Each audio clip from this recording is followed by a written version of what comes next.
හිමාෂා මම ආවේ මතුගමේ ඉඳන්.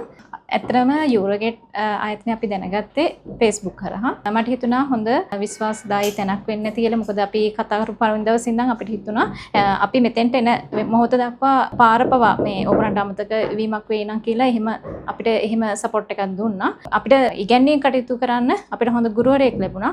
ගුරුවරයා කියන නමට හොඳම තැන එතුමා අපිට ලබා දුන්නා. ගුරුවරයා කියන්නේ අඳුරෙන් ආලෝකයට යන පාර පෙන්වන කෙනානේ. ඉතින් මම හිතන්නේ හවුස් කීපින් කියන එක අපේ මගේ වෘත්තිය නෙමෙයි. නමුත් ඒ වෘත්තිය තුළට මේ දවස් ටික අපිට හොඳ අප්ඩේට් එකක්. හැමදේම.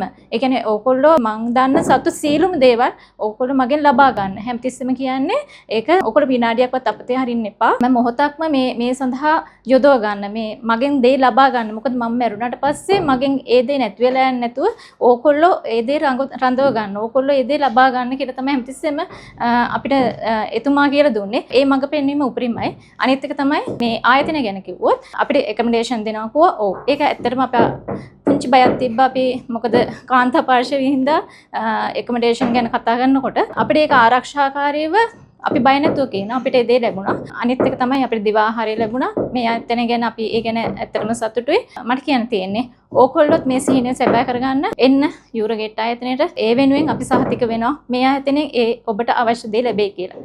බොහොම ස්තුතියි.